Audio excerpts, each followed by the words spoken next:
The galaxy was wide, filled with countless stars and strange worlds.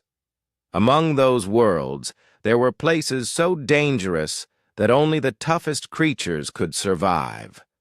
From these harsh places came the Deathworlders. They were feared everywhere, because they lived on planets where storms tore the skies, beasts hunted without rest, and even the air or water could kill the weak. To the rest of the galaxy, these species were seen as the top of strength. They called themselves the true predators of the stars. In a grand hall built on a neutral station, the council of these races gathered. Each one had traveled from far corners of space, wearing their armor and colors proudly. The hall was vast, with walls carved from black stone and glowing lights shining from the ceiling. It was said that only those who claimed to be the strongest were allowed to sit in this chamber. The council leader was a creature named Voran, tall with scales like metal and eyes that glowed in the dim light. His people came from a burning world where volcanoes never slept. He stood at the center and raised his voice so all could hear. "Brothers and rivals," Voran said, "we are gathered because whispers spread across the stars. There is a new race climbing from their cradle. They come from a planet called Earth."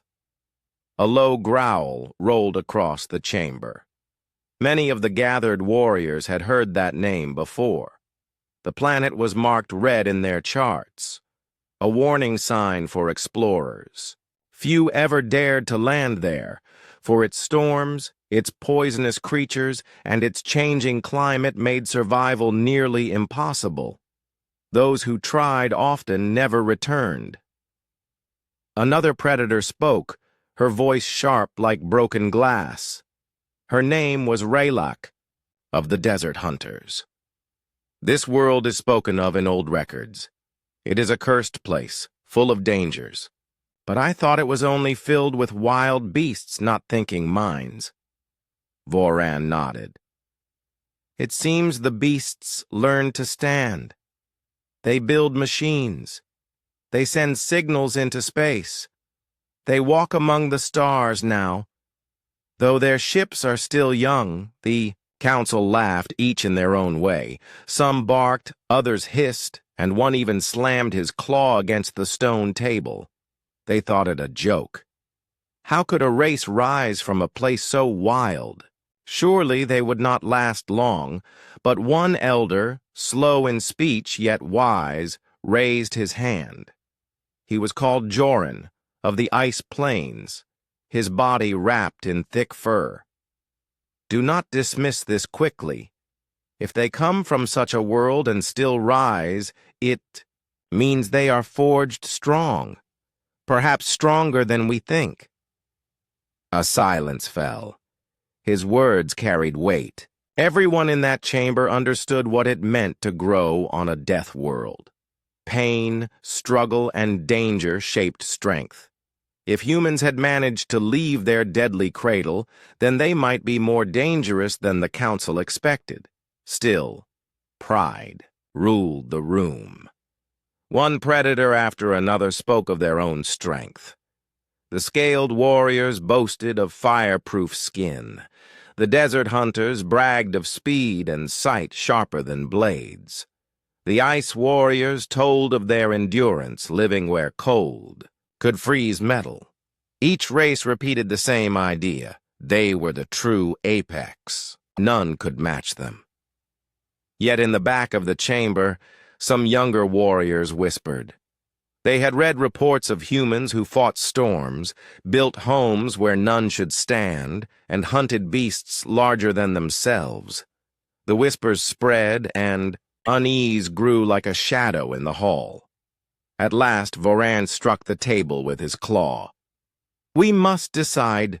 Do we welcome these humans into the stars? Or do we remind them who rules the galaxy?" Raylak's eyes narrowed. "If they are bold enough to rise, then let us test them. Send a fleet. Show them the power of true predators. If they survive, then perhaps they are worth notice. If not, they will be forgotten. The council agreed with growls and hisses. Pride blinded them, and none wanted to admit fear. They believed that with their great fleets and weapons, no young race could stand against them. But Joran the Elder shook his head. He whispered softly, more to himself than to others. Strength is not only claws and teeth. Sometimes the most dangerous predator is the one who learns, who adapts, who never surrenders. His words went unheard, lost in the roar of the council. Outside the chamber, stars burned bright, and far away, on a blue and green world, humans looked up at the sky with wonder. They did not know that predators watched them, that a storm of war was being prepared. The council ended with one final agreement. A fleet would be sent to Earth, not for peace, but for dominance. The Deathworlders wanted to prove themselves once more, to show that no other race could take their place as rulers of the stars. But in their pride, they had already made their greatest mistake. They had chosen to challenge a species that had never known ease, a species born to fight against the impossible, a species that did not break when tested. That species was humanity. The fleet of Deathworlders moved through the void with silent confidence. Their ships were large and sharp, built to inspire fear. Each vessel carried weapons that had destroyed countless foes in the past. The commanders believed this would be no different. To them, Earth was only a young world with fragile beings. It was a chance to show their dominance once again. The fleet leader was Raylac of the Desert Hunters. Her eyes were narrow and sharp, and her voice was as cold as the steel walls around her. "We will arrive within one cycle," she said to her officers. "Our task is simple. Show them strength. If they bow, they may live. If they resist, they will learn what it means to face true predators." The fleet surged forward, guided by the pride of its masters. None of them expected resistance that could trouble them. In their minds, Earth would tremble at the sight of warships in the sky. But on Earth, things were different. Humanity had watched the stars for centuries. Strange signals had been noticed, unusual patterns tracked, and unknown objects recorded in secret files. Governments and scientists argued for years about whether other life truly existed. Now the question was answered, and the answer came with fire. The first Deathworlder ships entered orbit above Earth without a word of peace. Their silhouettes blocked out stars, and their engines roared across the atmosphere. People below looked up in shock and fear, watching shadows pass over cities and seas. In a hidden command room deep below the ground, human leaders gathered. The air was tense. Screens showed images of the alien fleet, their forms unlike anything seen before. Some ships looked like blades, others like beasts frozen in steel. General Aaron, an older man with steady eyes, stood at the center. His voice carried calm strength. "They did not come to speak. They came to show force. We must answer carefully. We are not ready for open war, but we cannot kneel either." Scientists and officers whispered, some worried, some excited. This was the first contact, but it was not the peaceful dream many had hoped for.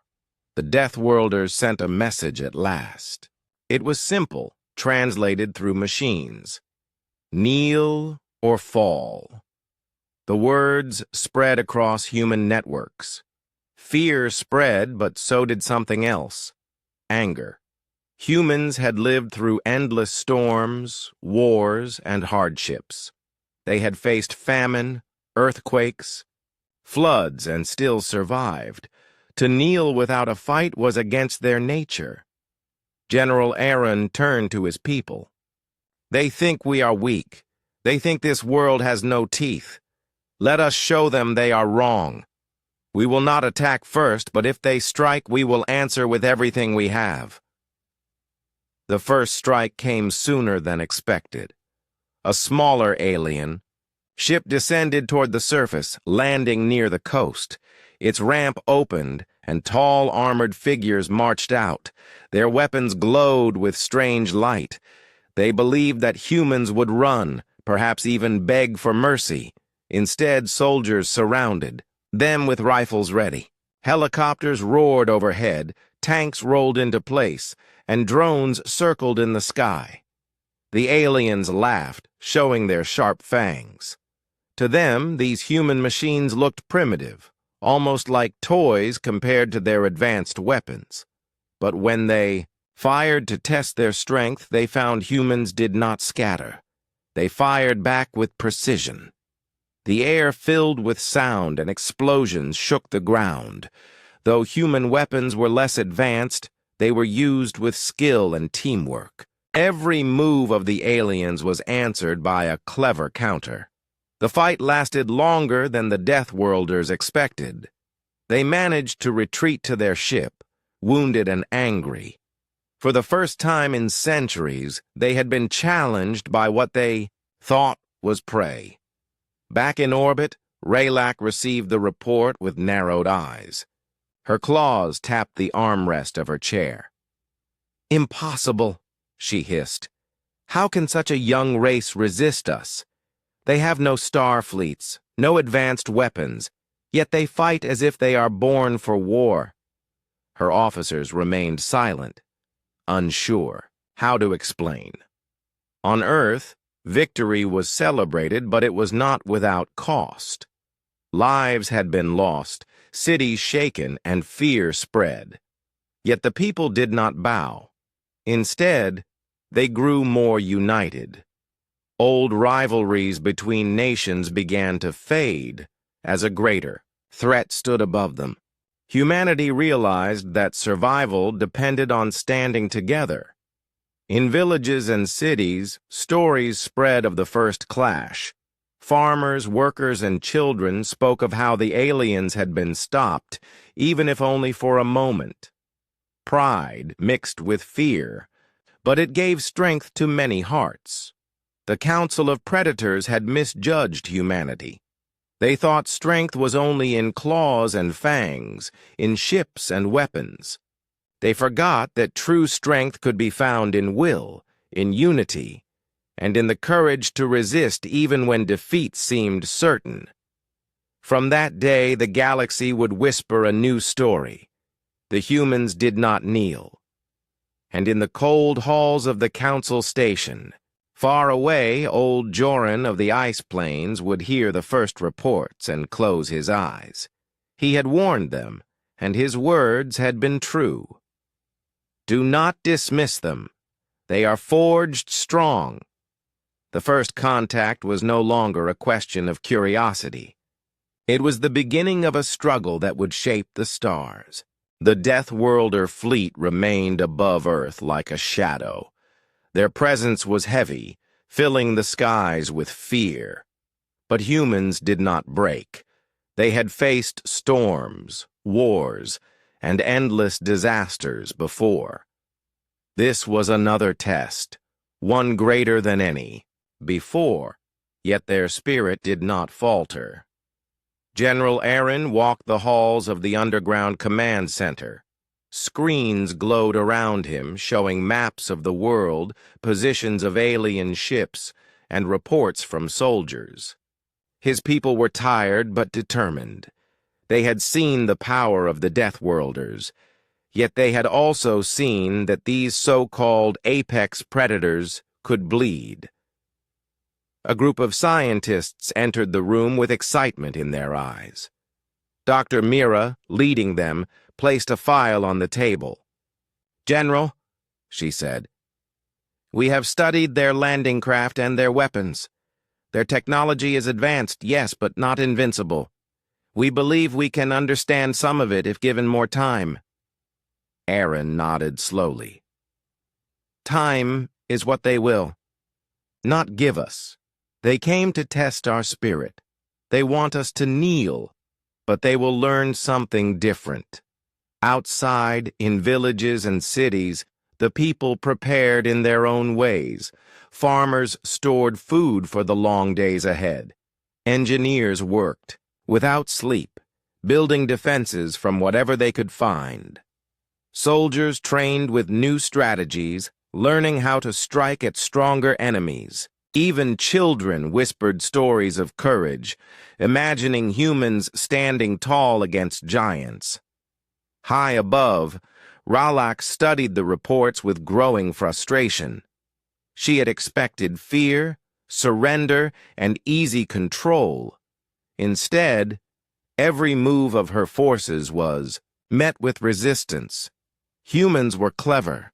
They set traps, used terrain, and fought with a will that was unlike anything she had faced before. "These creatures," she said, "do not know their place. They fight as if death does not scare them. We must teach them the meaning of fear." One of her officers suggested an attack on a human city to show destruction that no one could ignore. But another warned that such an act might unite the humans even more. The council had ordered her to prove dominance, not to start a war too large to control. Ralak's eyes burned with pride. She would not leave Earth without proving herself. On the surface, humanity prepared for the next step. They did not wait for the aliens to strike again. Instead, they began small missions of their own. Special teams moved under the cover of night, studying alien landing sites, collecting pieces of fallen technology, and even capturing damaged drones. Every risk they took was another piece of knowledge gained. One such mission was led by Captain Naren, a young soldier with sharp instincts. His team moved quietly through forests where an alien probe had crashed. The machine was tall and sharp, still glowing with strange energy. His men looked at him with worry, but he spoke with steady confidence. "We do not run, we learn. That is our strength." The team carried back the pieces of the probe, and within days, human engineers found ways to block its signals. For the first time, they had turned alien power into human defense. The Deathworlders noticed. Their machines failed in places they once worked, and their scouting missions met resistance where they expected none. Confusion spread among the fleet. They were used to prey running, not adapting. Back in orbit, Ralak demanded answers. "How do they move so fast? How do they learn so quickly? They should be breaking, not growing stronger." No one could give her a clear answer. Pride kept them from admitting the truth, but fear began to creep into their voices. On Earth, unity grew. Nations that once argued now shared resources. Leaders who once mistrusted each other now sat at the same table. Humanity had always been divided, but now the threat above forced them to stand as one. It was not easy, but it was necessary. In one council meeting, General Arun spoke to the gathered leaders. His voice was calm but firm. "They think power comes only from claws and fangs, from ships and fire. But our power is different. It comes from our will, from our ability to stand even when we should fall. That is what will save us." The room grew silent, and then, one by one, the leaders agreed. Humanity would not bow. From the shadows of the galaxy, reports spread back to the Council of Predators. Messengers carried news of humans who resisted fleets, of humans who turned weakness into strength. Some laughed, calling it exaggeration. Others frowned, remembering old warnings. And far away, in his icy hall, the elder Joran listened to these reports with quiet understanding. He had seen this before in nature. The most dangerous predator was not always the strongest at first. It was the one that learned, adapted, and endured. Humans were proving to be such a predator. The test of will had begun, and in that test, humanity did not break. They grew stronger. The war did not begin with giant battles in open space. It began with careful moves, quiet strikes, and clever traps. The Deathworlders believed in strength above all. Their fleets were massive, their weapons bright with fire, and their soldiers fierce. But humans did not fight in the same way. They knew they could not meet such power head-on. Instead, they relied on creativity, patience, and the ability to think differently. In the underground command center, General Aaron studied maps of the stars near Earth. Around him, officers and scientists worked together, their faces lit by the glow of screens. A young strategist pointed to a belt of asteroids circling near the edge of the system. "Here," she said, "we can make a trap. Their ships are large. They move with power, but they cannot turn fast. If we lead them into the field, we can use the rocks against them." Aaron listened carefully. He understood that every risk was dangerous, but he also knew that victory would not come from strength alone. "Good," he said. "We will not meet them with fire, but with the sky itself." On the other side, Ralak grew restless. Her fleet had faced delays and unexpected resistance. Humans were small compared to her, kind, yet they fought with a spirit that unsettled her officers. Reports came of ambushes, where human forces appeared from unexpected places and struck before vanishing again. "These creatures play like hunters," Ralak said, her eyes cold. "But they are not hunters. They are prey trying to bite. We will crush them with one strike." She ordered a group of ships to pursue a human squadron near the asteroid belt. She believed it would be an easy victory, but it was exactly what humans had planned. The battle began in silence. Small human ships darted into the belt, their engines weak compared to alien power, but their movements sharp and clever. The larger Deathworlder vessels followed, weapons ready to fire. Then the trap was sprung. Explosions lit the field as hidden charges, placed on large drifting rocks, went off one after another. The asteroids shifted, crashing into each other, breaking into sharp fragments that tore through space. Alien ships tried to turn, but their heavy frames slowed them. Hulls cracked, shields broke, and confusion spread. From behind the chaos, human ships appeared again, striking with precision. They did not try to destroy everything.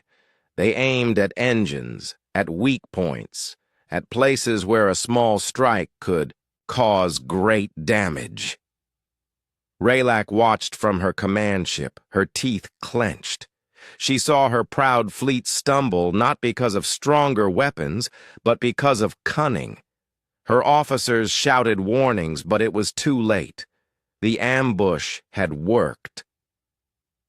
When the surviving ships escaped the belt, they returned with shame. Ralak stood in silence, her claws digging into the steel of her chair.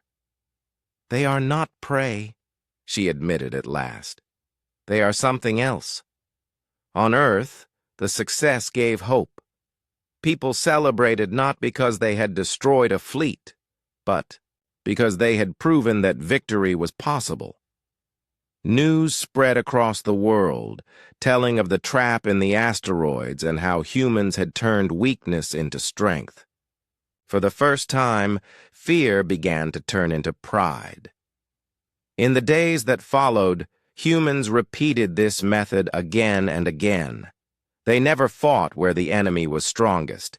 They fought in storms, in gravity wells near planets, in debris fields where broken satellites floated. They used the environment as a weapon, forcing the aliens to fight in places where size and strength became weakness. The Deathworlders grew frustrated.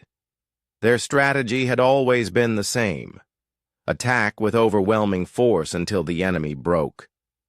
But humans refused to break. They bent, they twisted, and they always found a new way to fight back.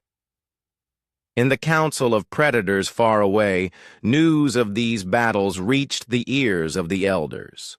Some laughed, calling it a story made larger by fear, but others remembered the warnings of Joran.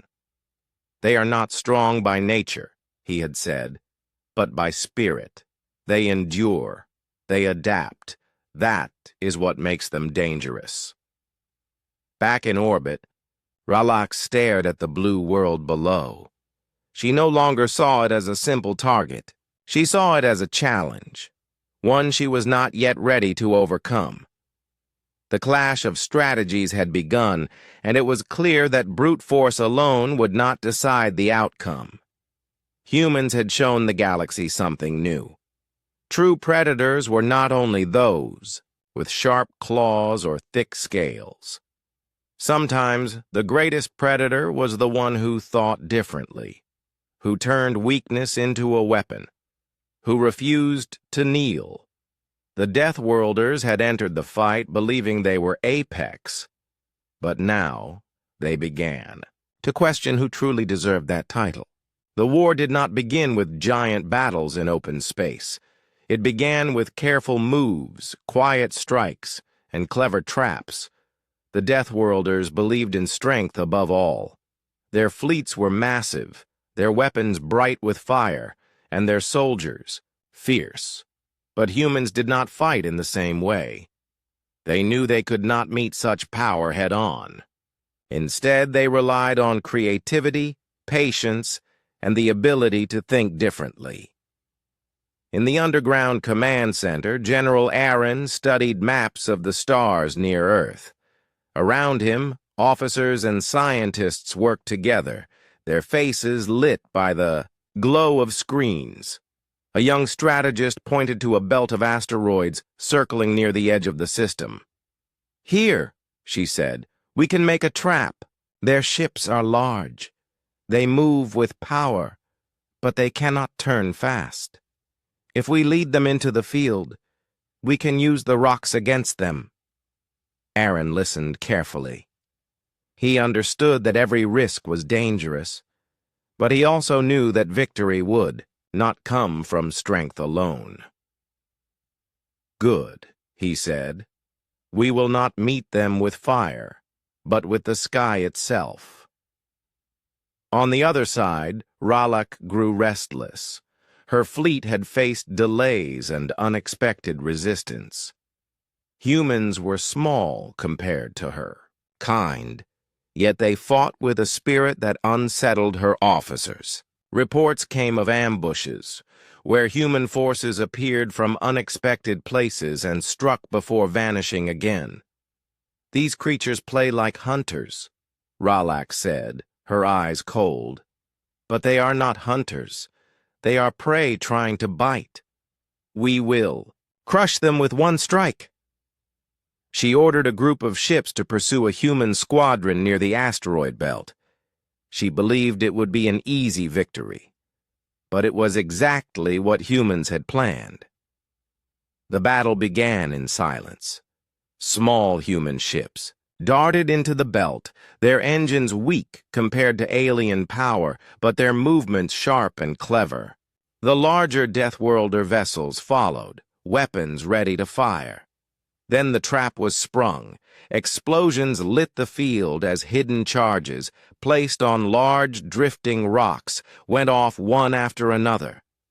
The asteroids shifted, crashing into each other, breaking into sharp fragments that tore through space. Alien ships tried to turn, but their heavy frames slowed them. Hulls cracked, shields broke, and confusion spread. From behind the chaos, human ships appeared again, striking with precision.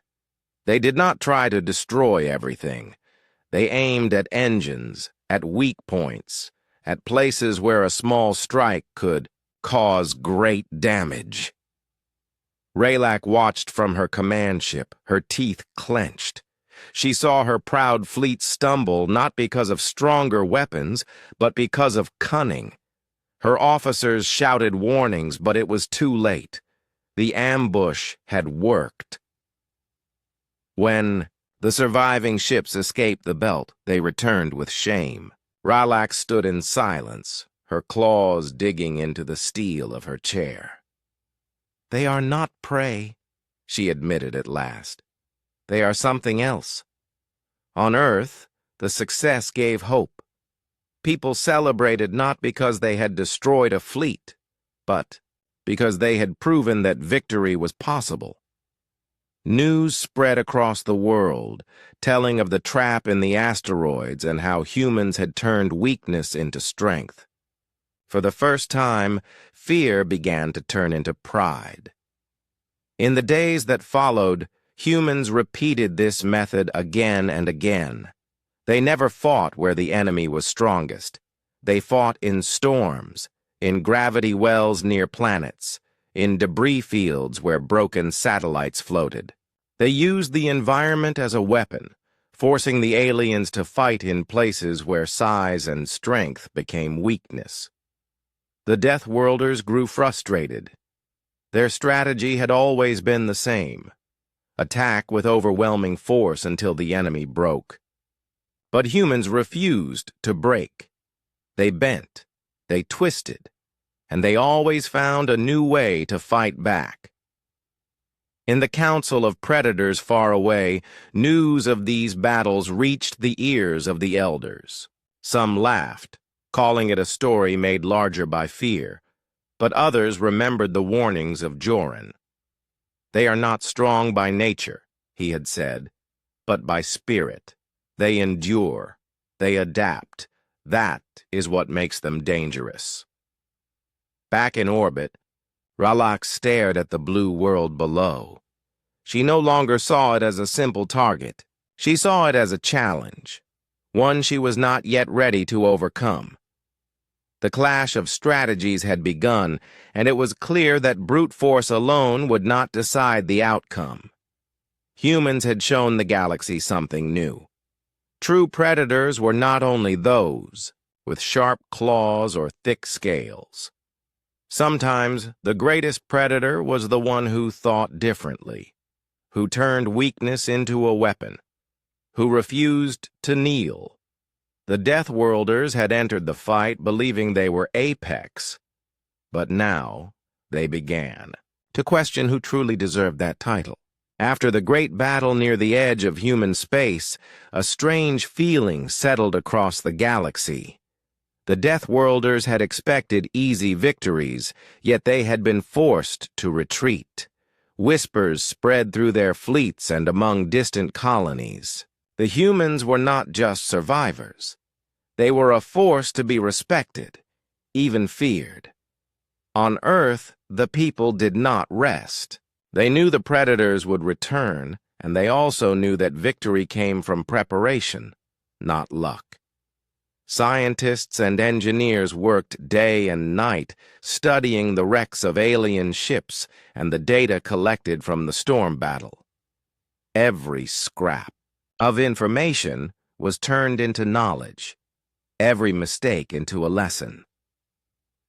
General Aaron walked through the command center, watching young officers work. "We have survived the first wave," he said. "But we must grow stronger.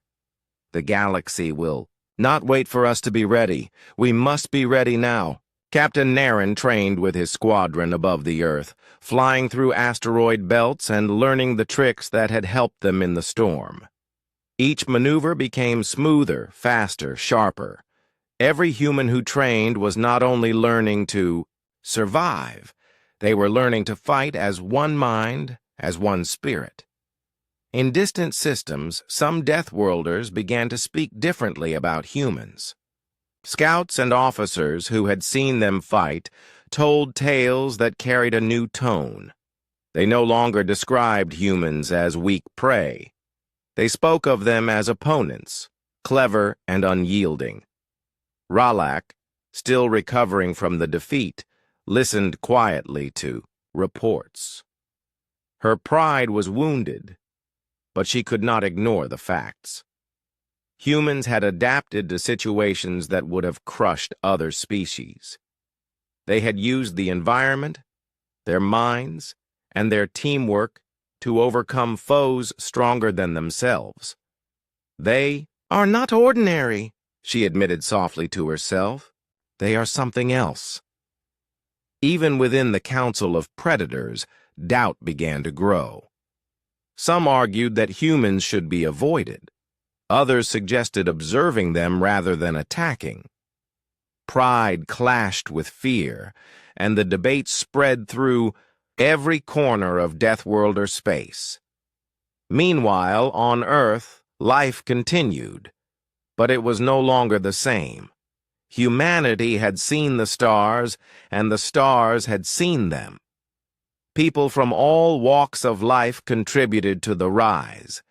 Engineers developed new ships that could move quickly and think like humans. Soldiers trained in both space and planetary combat, learning to use tactics that relied on brains as much as strength. Even ordinary citizens supported the effort, providing supplies, information, and hope. Young people looked up at the sky with pride. Children who had once only dreamed of space now believed it could be reached. Farmers, teachers, and workers understood that their world mattered not only to themselves, but to the galaxy. Each small action became part of a larger plan. The humans had become a symbol. Across star systems, other species whispered their names with a mixture of admiration and fear. They had turned survival into power, weakness into strategy, and courage into dominance.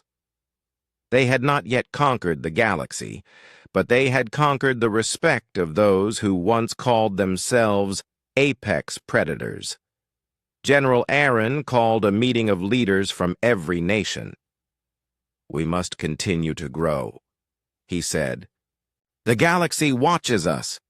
The predators learn from us. Our strength is not only in weapons, but in our unity, our spirit, and our refusal to yield. That is what makes us strong." Captain Naren smiled as he listened. "We have proven that even the strongest do not always win," he said. "We fight smart, we fight together, and we fight without fear. That is what they cannot understand." As the weeks passed, humanity did not stop. The fleets of alien species that had once feared the Deathworlders began to take note. Observers watched from a distance, studying the humans with caution.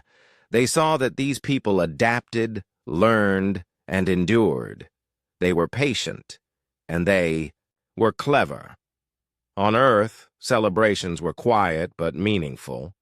People looked at each other with pride, knowing they had faced the impossible and survived. They had grown stronger, and the galaxy had taken notice.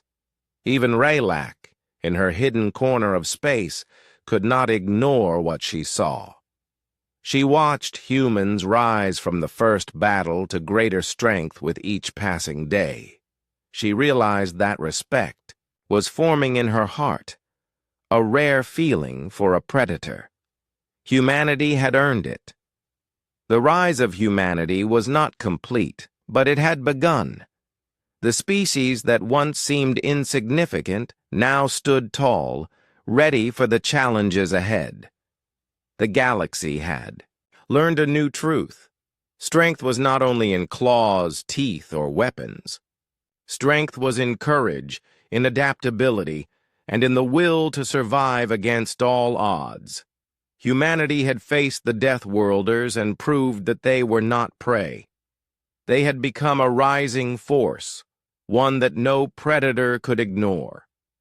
And from the shadows of the stars, the galaxy began to whisper a new story, a story of humans who refused to yield, who adapted, and who rose against all who thought themselves supreme. The galaxy had changed.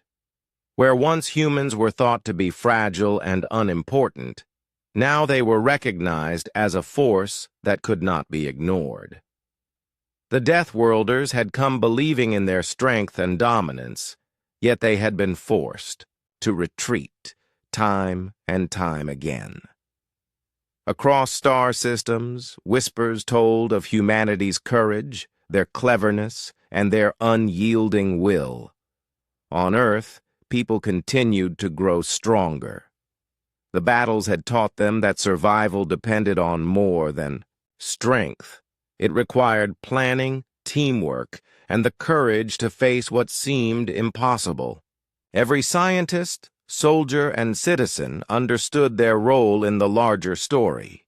Engineers developed new starships, each one faster and more agile than the last. Soldiers trained in tactics that used brains as much as brawn. Even ordinary people contributed, sending resources, supplies, and ideas. General Aaron stood before a council of leaders, his eyes steady and his voice calm. "The galaxy will not give us respect without effort," he said. "We have survived the predators and we have learned from them. But we must continue to grow. Our strength comes from our unity, our spirit, and our courage to face any challenge." Captain Naren watched young pilots practice maneuvers in the asteroid fields. "They are learning quickly," he said. "Each victory teaches them something new. They are not just surviving, they are becoming stronger. Far above, in the shadows of space," Ralak observed. The pride of the Deathworlders still burned within her, but she could no longer deny the truth. Humans were no ordinary prey. They were hunters in their own right, clever and unrelenting. She had fought them, and she had been forced to recognize their power. "They are something else," she whispered. "Not predators like us, but predators in a way we cannot understand." Some Deathworlders began to speak openly about humans, in a different way. Reports came of scouts who returned with tales of ingenuity and bravery. Officers who had once mocked humanity now spoke with caution and even admiration. The galaxy had learned a lesson. Strength is not always in the largest claws, the sharpest teeth, or the strongest shields. Sometimes, true strength lies in courage, creativity, and the will to endure. In the outer systems, humans made contact with other species. Some of these races had watched from a distance, afraid of the Deathworlders. They now saw humanity as a protector, as a symbol of hope.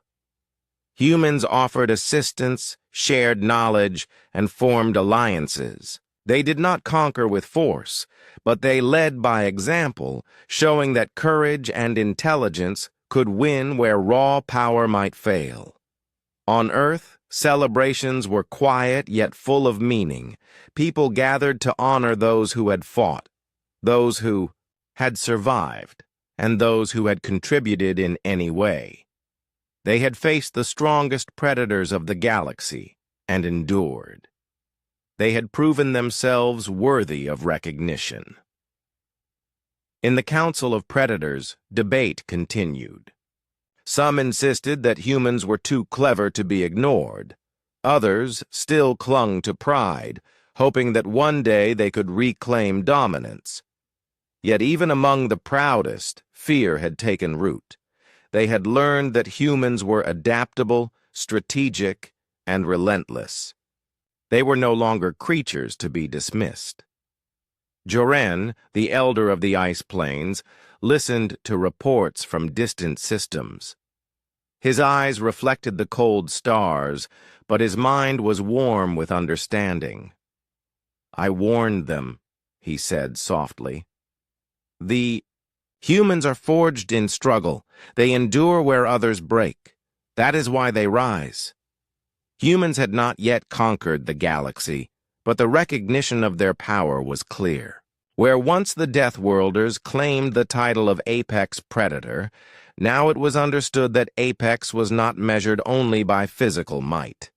Apex was measured by the courage to survive, the will to resist, and the ability to adapt against all odds. Captain. Naren and General Aren stood together on a command deck looking at the stars. Ships of many species moved in orbit, some allies, some watchers. "They see us now," Naren said. "They know that humanity will not yield." Aren nodded. "We have earned their respect, but our journey is only beginning. The galaxy is wide, and we have much to learn. But no matter what comes, we will face it together. That is what makes us strong." Far in space, Raylak's fleet moved silently, not to attack, but to observe.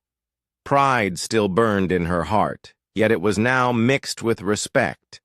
She understood that humans had earned their place among the stars. The galaxy had once thought the Deathworlders were the strongest, the apex predators. But the truth had been revealed.